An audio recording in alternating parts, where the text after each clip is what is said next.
She stood at the counter, her fingers trembling, eyes darting between the menu board and the barista who kept repeating, "Ma'am? Your order?" The morning rush pressed in around her, people shuffling forward, footsteps tapping impatiently, voices blending into a wall of noise. But she heard none of it. She only felt the pressure, the panic, the familiar tightness in her chest. The young woman tried again to speak, forcing out the sound she'd practiced 100 times in front of her mirror. But the words came out broken, barely understandable. The barista sighed, confused.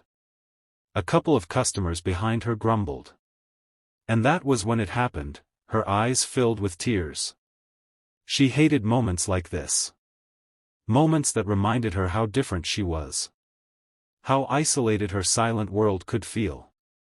How exhausting it was to be the daughter of a man who could buy the whole coffee shop, yet still feel powerless over something as simple as ordering a cup of coffee. Before the shame swallowed her whole, a gentle voice spoke from behind her. "Hey, it's okay." She turned and saw a man holding a small boy's hand. And then, he signed to her. Smooth, confident movements. "Do you need help?" Her breath caught. No one ever signed to her in public. No one ever made her feel seen like that. Before we continue, make sure you subscribe, like, and comment on the channel. Your support helps us bring more heartwarming stories like this to life. Welcome to Kindness World, where kindness is the language we all understand. The young woman blinked back the tears as the man stepped beside her. His little boy watched curiously, clutching a toy car. The man signed again, a warm smile on his face. "What would you like?" She signed back, relieved, grateful, a little shy. "Just a vanilla latte." He nodded, then spoke to the barista. "One vanilla latte for her, please." His voice was calm, polite, steady. The barista understood instantly, tapping the item into the register. The tension drained from her shoulders. Her hands loosened. Her breathing steadied. She looked at the man, at this stranger who had stepped in with such ease, who treated her as if this moment wasn't a burden at all, but something completely normal. He signed again. "I'm Ben. This is my son, Oliver." She smiled and signed her own name. "I'm Lily." Oliver beamed up at her, then held out his toy car to show her. She giggled silently, and the boy's eyes went wide at the realization that she laughed differently. But instead of being confused, he lifted her hand and traced a little sign he knew, "Friend." Lily's heart melted. As they waited for their drinks, she signed to Ben, asking how he knew sign language. He hesitated at first, his eyes drifting to his son, then back to her. "My wife was deaf," he signed slowly. "She passed away 2 years ago."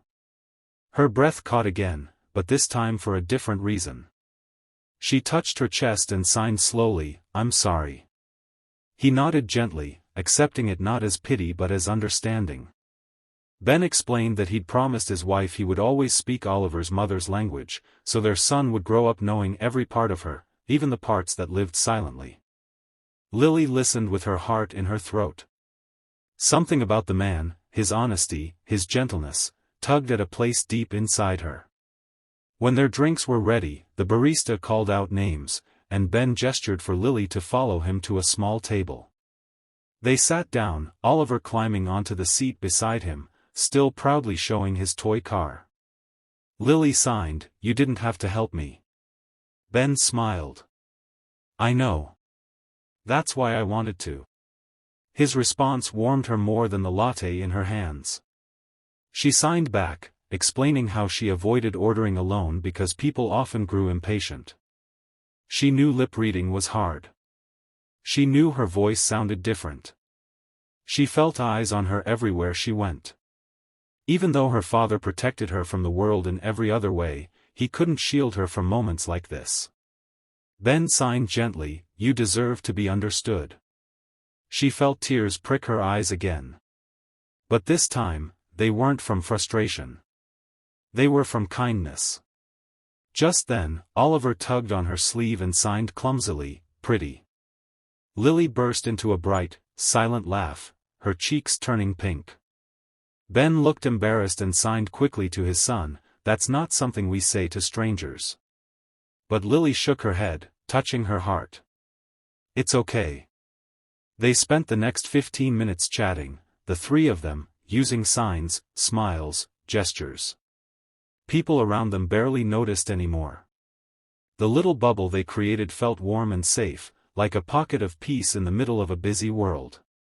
When it was time for them to leave, Lily stood up and signed, "Thank you for helping me. You changed my whole morning." Ben shook his head. "No. You changed ours." She frowned, confused. He signed, "I haven't seen Oliver this excited in a long time. And, it felt good to use sign again. I miss it." Lily touched her chest again, smiling softly. "Then let's practice together sometime." Ben blinked, surprised. Oliver clapped, thrilled at the idea. Lily pulled a small notepad from her purse, wrote down her number, and handed it to Ben. His eyes softened as he slid the paper into his pocket. Before she left, she leaned down to Oliver and signed, "Thank you for being my friend today." The boy hugged her tightly, with the kind of innocence that made everything feel possible. That afternoon, when Lily returned home, her father, one of the richest men in the state, asked her why she looked so happy. She simply signed, "Someone was kind to me today." And for the first time in weeks, her father saw his daughter glow with a joy he thought she had lost. The next day, Lily received a text. "Coffee tomorrow? I'll teach Oliver more signs. He wants to talk to you again." Her smile stretched wider than it had in a long time. Kindness had found her in a crowded coffee shop. It had spoken her language. It had reminded her that even in a world filled with noise she could not hear, she was never truly alone. Sometimes the simplest act, a hand raised in understanding, a gesture made with love, can change everything. And sometimes, kindness doesn't just bridge silence.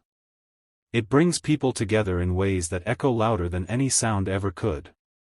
She whispered in her own quiet way, "Thank you," knowing the world would feel a little softer from now on.